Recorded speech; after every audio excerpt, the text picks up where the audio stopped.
Admiral Xander Thorne stood on the bridge of the Terran flagship Orion, gazing out at the vast expanse of stars. The inky void was broken only by the distant twinkle of suns and the looming shadows of the alien armada that had appeared without warning at the edge of the Sol system. "What's their status?" Thorne asked, his voice tight. No response to hails, Sir Comms Officer Jaina reported. They maintained position just outside lunar orbit. Thorne clenched his jaw. The sleek, obsidian ships were unlike anything Terran intelligence had encountered before. Their sudden arrival, coming on the heels of the mysterious destruction of the Terran outposts along the Kuiper Belt, had sent shockwaves through the upper echelons of the Terran Space Command. "Keep trying," Thorne ordered. "And get me Hawkins at Central Command," as Jaina worked to establish the link. Thorne's thoughts raced. The Terran fleet, while formidable, was scattered across the system, with a significant portion still days away from Earth. If these aliens had hostile intentions, Admiral Thorne, the holographic figure of General Alara Hawkins, shimmered into view, her face etched with concern. "What's your assessment?" "No overt aggression yet, but they're not responding to hails," Thorne reported. "Their ships are like nothing we've seen. Superior tech." From the looks of it, Hawkins's frown deepened. "The President is convening an emergency council. We need options." "Thorne, my recommendation. We stall for time. Try to open a dialogue while we gather our forces. If this turns south..." Suddenly, alarms blared throughout the Orion's bridge. Sir Tactical Officer Kai shouted, "We're detecting energy spikes from the alien ships. They're ... they're opening fire." The view screen erupted in blinding flashes as the alien armada unleashed a barrage of energy bolts, tearing through space towards the unprepared Terran fleet.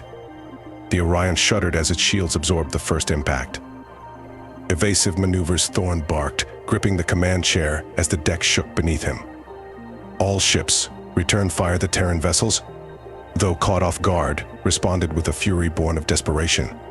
Missiles and energy beams lanced out towards the enemy, pitting the vanguard of humanity against an inscrutable alien foe. But it was a losing battle. The aliens' technology was vastly superior, their ships faster and their weapons more powerful. One by one, the Terran ships succumbed, hulls breached and crews lost to the pitiless void. "Sir, we can't hold them," Kai cried, his face illuminated by the glow of his tactical display. "They're cutting through us like a laser through butter." Thorne gritted his teeth, his mind racing. They couldn't win this, not with the forces they had. But perhaps... "Jaina, open a channel to the fleet," he ordered, his voice steady despite the chaos engulfing the bridge. "All ships, listen up. We can't beat them, not head on, but we can buy time for Earth. On my mark, execute Directive Orion 7.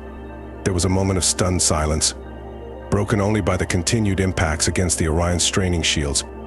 Directive Orion 7. A last-ditch contingency, born in the darkest corners of strategic planning. A sacrificial play.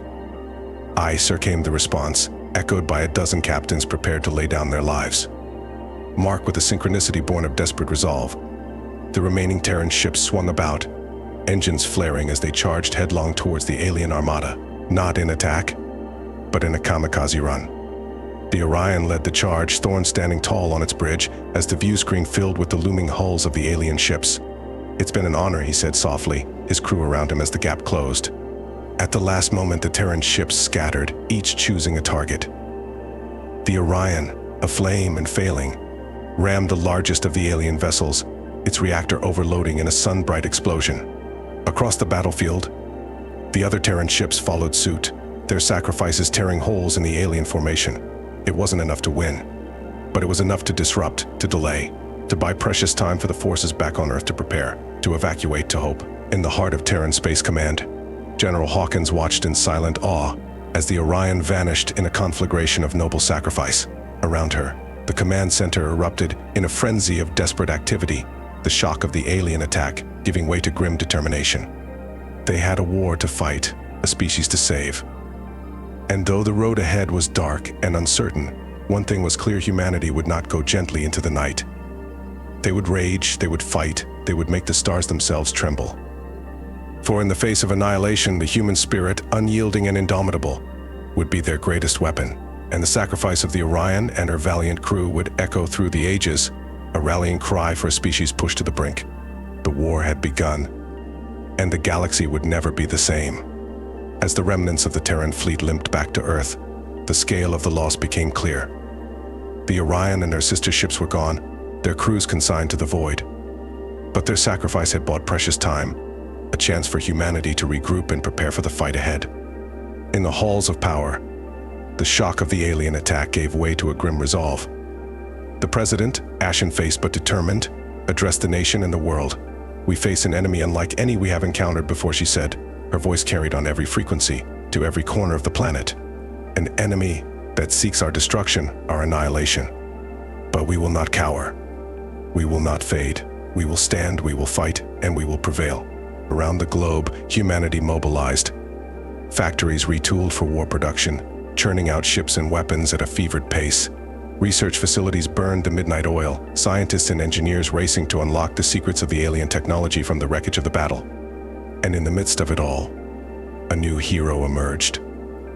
Commander Eliza Thorne, the daughter of the late Admiral Xander Thorne and the Orion's chief tactical officer.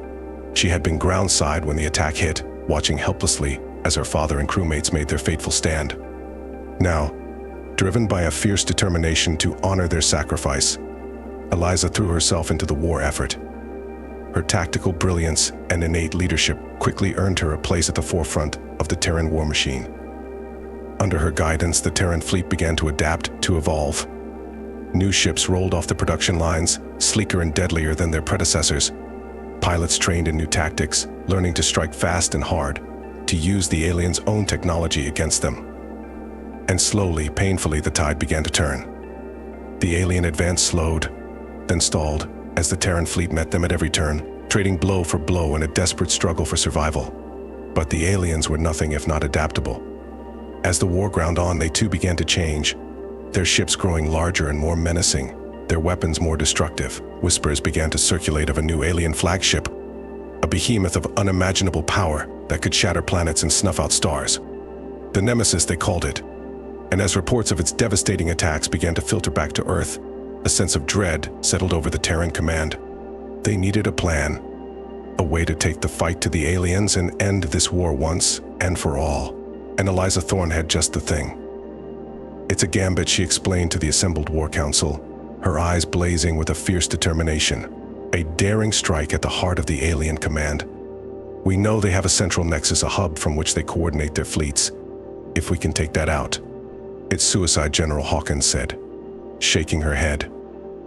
"The Nemesis alone could destroy any fleet we send, not if we send the right fleet," Eliza countered. "A small, fast strike force, the best of the best. We slip past their lines, hit them where they're vulnerable, and get out before they know what's happening." "And who would lead this suicide mission?" the president asked, her eyes locked on Eliza. Eliza met her gaze unflinchingly. "I would. And I know just the ship to do it, in a secret shipyard. Hidden away in the asteroid belt, a new ship was taking form. The Orion A, a sleeker, deadlier incarnation of her namesake. Built from the ground up for speed and stealth, she was the embodiment of humanity's desperation and determination. As the Orion neared completion, Eliza assembled her crew. The best pilots, the sharpest minds, the bravest souls. Each one handpicked for their skills and their dedication to the cause. There was Kai, the tactical prodigy who had served with Eliza on the original Orion. Jaina, the unflappable comms officer with a knack for cracking alien encryptions. And then there was Zephyr, the enigmatic alien defector who had turned his back on his own kind to fight for humanity. Together, they were the tip of the spear, the last, best hope for victory. As the Orion slipped out of the shipyard and set course for the alien nexus, Eliza felt the weight of the moment settling on her shoulders. The fate of humanity rested on this gambit, on the skills of her crew and the strength of their resolve. They struck like lightning, the Orion A's advanced stealth systems allowing them to slip past the alien pickets and into the heart of their territory. The nexus loomed before them, a massive structure bristling with defenses. But Eliza and her crew were ready. With Kai at the helm and Jaina working her magic on the comms, they danced through the alien fire, evading and striking with precise, deadly grace. Zephyr, his knowledge of alien systems invaluable, guided them to the nexus' vulnerable points. And when the moment came, Eliza gave the order to strike. The Orion A's weapons flared, cutting through the nexus shields and striking deep into its core. Explosions bloomed across its surface as critical systems failed and chain reactions began to spread. But even as the Nexus crumbled, the Nemesis loomed out of the void, its weapons already charging. The Orion A, battered and depleted, turned to face this final challenge. "It's been an honor," Eliza said, echoing her father's final words as she looked around at her crew, at the determination and resolve etched on every face. And as the Nemesis fired, the Orion leapt forward, coaxing every last ounce of speed from her straining engines. They dodged and weaved, the Nemesis fire scorching their shields, pushing them to the brink. But they held on, drawing ever closer, until... Now Eliza cried, and Zephyr put a final, desperate command. The Orion A. Her reactor pushed to critical, rammed the Nemesis, her hull crumpling but her course true. And as the two ships erupted in a blinding flash of mutual destruction, the shockwave ripped through the alien fleet, sowing chaos and destruction. It was the turning point, the moment when the tide truly shifted. With their nexus destroyed and their command in disarray, the aliens began to falter, to retreat, and humanity, seizing the moment, pressed the advantage. New fleets surged forward, driving the aliens back, liberating conquered worlds and lost colonies. The war would rage on for years, the battles fierce and the losses heavy.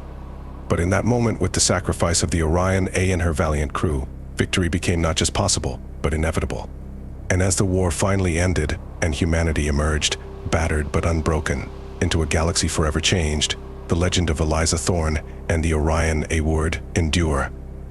A testament to the unyielding spirit of humanity and the power of hope in the face of the insurmountable.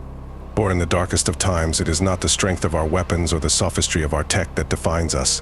It is the courage in our hearts, the determination in our souls. It is the willingness to stand, to fight, and if need be, to fall. This is the legacy of the Orion, of Xander and Eliza Thorne. A legacy written in the stars, a promise to future generations. We will not falter. We will not yield. We are humanity, and the stars are our birthright. And should the darkness come again, should the void threaten to swallow us once more, we will remember the lesson of the Orion. We will stand, we will fight, and we will prevail. This is our story, our legacy. The Orion's Gambit. Admiral Xander Thorne, Commander Eliza Thorne, and the valiant crews of the Orion and Orion A, may your sacrifices never be forgotten. May your courage light the way for generations to come. For in your stories, the galaxy will find hope. In your legends, humanity will find its strength. And in your memory, the stars will forever burn bright. As the dust of war settled and humanity began to rebuild, the true impact of the Orion's Gambit became clear. The sacrifices of Xander Thorne, Eliza Thorne, and their valiant crews had not just saved humanity, but fundamentally altered the course of galactic history. With the alien threat diminished and their command structure in ruins, a new era of exploration and diplomacy dawned. The Terran Space Command, once focused solely on defense and survival, now turned its eyes to the stars with a newfound sense of purpose. Leading the charge was a new generation of officers, inspired by the legends of the Orions. Among them was Captain Luca Vega, a young, ambitious officer with a keen tactical mind and a deep fascination with the mysteries of the galaxy. Vega's first command was the TSS Prometheus, a state-of-the-art exploration vessel equipped with the latest in Terran technology. His mission to push the boundaries of known space, to seek out new life and new civilizations, and to bring the light of humanity to the darkest corners of the galaxy. But as the Prometheus ventured deeper into uncharted territory, they soon discovered that the galaxy was far from peaceful. New threats emerged, some born from the ashes of the alien war, others ancient and unknowable. On the planet Zephyrus, a world scarred by the alien occupation, Vega and his crew encountered a faction of alien loyalists, determined to resurrect their fallen empire. Led by a ruthless warlord known only as the Reaper, they had scavenged and rebuilt the remnants of alien technology, forging a new army of terror. The battles were fierce, the stakes high. But Vega and his crew were undaunted, driven by the same spirit that had fueled the Orions. With cunning strategies and bold actions, they beat back the Reaper's forces, liberating Zephyrus and earning the gratitude of its people. But the Reaper escaped, vanishing into the void with a chilling promise to return, stronger and more terrible than ever, and to bring the galaxy to its knees. Vega knew this was only the beginning. The Reaper was out there plotting, scheming, gathering strength, and he would not rest until the galaxy was under his iron fist. The Prometheus continued its mission, but now with a new urgency. They searched for allies, for knowledge, for any advantage against the looming threat of the Reaper.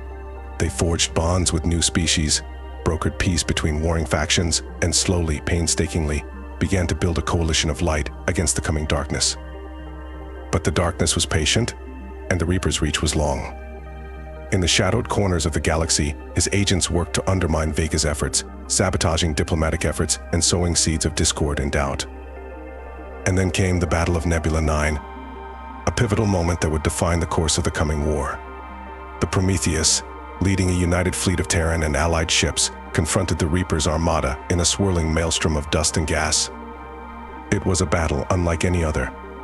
A desperate struggle against an enemy that seemed to anticipate their every move. Ships clashed and burned, filling the void with the flash of weapons and the screams of the dying. At the heart of the chaos, the Prometheus dueled with the Reaper's flagship, a monstrous vessel bristling with alien tech. Vega and his crew fought with everything they had, pushing their ship and themselves to the limit. In a final desperate gambit, Vega ordered the Prometheus to ram the Reaper's ship, sacrificing his vessel to cripple the enemy. In a blinding flash of light and fury, the two ships collided, the Prometheus hull crumpling but her course true. The impact sent shockwaves through the Reaper's fleet, sowing chaos and confusion. And in that moment of hesitation, the Allied fleet struck, pouring fire into the disarrayed enemy ranks. The battle was won, but at a terrible cost. The Prometheus, the pride of the Terran fleet, was gone, and with her many brave souls. But their sacrifice, like that of the Orions before them, had bought precious time and hope. Vega, rescued from the wreckage by an allied ship, emerged battered but unbroken. He had lost his ship, but not his resolve. The Reaper had escaped once again, but now the galaxy knew his face, knew his threat. The war would continue. A shadow conflict fought in the dark corners of the galaxy. But wherever the Reaper struck, wherever his darkness threatened to engulf the light, Vega and his allies would be there, ready to stand, to fight, and to sacrifice. For this was the legacy of the Orions, the promise of the Prometheus. A light in the darkness, a beacon of hope in a galaxy besieged. And though the road ahead was long and the battles to come would be fierce, Luca Vega knew that he did not walk alone. He carried with him the spirits of the fallen, the hopes of the living, and the dreams of a galaxy yearning to be free. He was a child of the Orion's legacy, a guardian of the Prometheus promise. And he would not rest, he would not falter, until the Reaper's shadow was banished and the light of peace and freedom shone once more across the stars. Thus begins a new chapter in the saga of humanity's galactic journey, a tale of courage and sacrifice, of darkness and light. The Orion's gambit had shown the way, the Prometheus promise would light the path. And in the heart of every Terran, in the soul of every ally, the fire of hope burned bright. For in the face of the greatest challenges, in the darkest of times, it is the spirit of unity, the power of courage, that will always light the way. The story continues, as it always must. For in the infinite expanse of the galaxy, there are always new horizons to explore, new battles to be fought, new heroes to be forged. And as long as there are those who dare to dream, those who dare to stand, the light of hope will never be extinguished. Onward then, to the stars. Onward to the future. For the legacy of the Orion endures, and the promise of the Prometheus guides the way. The journey is far from over. It's only just begun. As the echoes of the Battle of Nebula 9 faded into memory, Captain Luca Vega and his allies found themselves in a galaxy forever changed. The Reaper's threat, once a distant shadow, now loomed large over every world, every civilization. In the wake of the Prometheus sacrifice, Vega was granted a new command, the TSS Phoenix, a cutting-edge battleship designed specifically to hunt down and destroy the Reaper's forces. Assembled from the best and brightest of the Terran fleet and its allies, the Phoenix crew represented the pinnacle of galactic cooperation and determination. There was Zara Rojo, the brilliant Zephyrian scientist who had personally witnessed the horrors of the Reaper's rule on her homeworld. Nox Varen, the stoic Kylarian warrior whose people had long resisted the alien occupation. And Asha Patel, the prodigious Terran engineer who had helped design the Phoenix's advanced systems. Together, they set out to unravel the Reaper's plans, to strike at his strongholds and disrupt his operations. They followed whispers and rumors, chasing down every lead, every hint of the Reaper's presence. On the industrial world of Forge Sigma, they uncovered a vast weapons factory, churning out armaments for the Reaper's legions. In a daring raid, the Phoenix crew infiltrated the facility, sabotaging its production lines and dealing a heavy blow to the Reaper's war machine. But with every victory, the Reaper seemed to grow more cunning, more elusive. His agents sowed disinformation and discord, turning allies against each other and undermining the fragile unity Vega had worked so hard to build. Tensions reached a breaking point on the diplomatic hub of convergence, where representatives from across the galaxy had gathered to discuss the Reaper threat. As the talks progressed, a series of explosions rocked the conference center, killing dozens and casting suspicion on all sides. In the chaos, Vega and his crew raced to uncover the truth, following a trail of clues that led them to a shocking revelation. The bombings were the work of a rogue Terran faction, hardliners who believed that humanity should stand alone against the Reaper, that allying with alien races was a weakness. Vega confronted the faction's leader, Admiral Thorne, a once respected figure who had grown bitter and disillusioned in the aftermath of the alien war. In a tense standoff aboard Thorne's flagship, Vega pleaded for unity, for reason, but Thorne was unmoved. "You're a fool." "Vega," he sneered, his face twisted with contempt. "The galaxy respects only strength. We must stand alone, or we will fall together." But Vega stood firm, his conviction unshakable. "No, Admiral. It is you who are the fool. The Orions showed us the way. In unity there is strength. In cooperation there is hope. We stand together, or we fall alone." In the end, it was Thorne's own crew who turned against him, moved by Vega's words and the undeniable truth of the Phoenix's cause. Thorne was taken into custody, his faction disbanded, and a fragile peace restored. But the damage had been done. Trust had been eroded, alliances strained. The Reaper, ever opportunistic, seized on the discord, launching a series of bold attacks that pushed the Galactic coalition to the brink. Across a dozen worlds, the battles raged. On the jungle planet of Verdania, Nox Varen led a daring ground assault against a heavily fortified Reaper base. In the asteroid fields of the Shattered Belt, Asha Patel orchestrated a brilliantly unorthodox attack, using the Phoenix's tractor beams to hurl space rocks at the enemy fleet. And in the skies above Zephyrus, where it had all begun, Zara Rho confronted her past and her planet's dark legacy, rallying her people to rise up against the Reaper's oppression. Through it all, Captain Vega was the unifying force, the beacon of hope in the darkness. His courage, his unwavering belief in the power of unity, inspired all those around him. But the Reaper was far from defeated. In a final, desperate gamble, he unleashed his ultimate weapon, a planet killer, a monstrous device capable of annihilating entire worlds. The target was Earth, the heart of the Terran Federation, and the symbol of galactic resistance. As the planet killer bore down on humanity's homeworld, Vega and the Phoenix raced to intercept it, knowing that failure would mean the end of everything they had fought for. In a battle that would echo through the ages, the Phoenix and its allies clashed with the Reaper's armada, fighting not just for Earth, but for the soul of the galaxy itself. Ships burned and crews died, but they fought on, driven by a courage that transcended species and origin. In the end, it was Captain Vega who made the ultimate sacrifice. With the planet killer seconds away from firing, he ordered the Phoenix to ram the monstrous vessel, a suicide run that mirrored the Prometheus final act. As the Phoenix bore down on its target, Vega opened a comm channel to his crew, to his allies, to the galaxy at large. His voice, calm and resolute, echoed across the stars. "This is Captain Luca Vega of the TSS Phoenix. To all those who can hear me, know this: the Reaper may kill me, but he will never defeat us. For every one of us who falls, 10 more will rise to take our place. We are the light in the darkness, the hope in the despair. We are the galaxy, united and unbreakable." With a final, defiant cry, Vega plunged the Phoenix into the heart of the planet killer. In a blinding flash of light, the two vessels vanished, consumed in a conflagration that lit the skies of Earth and seared itself into the memory of every being who witnessed it.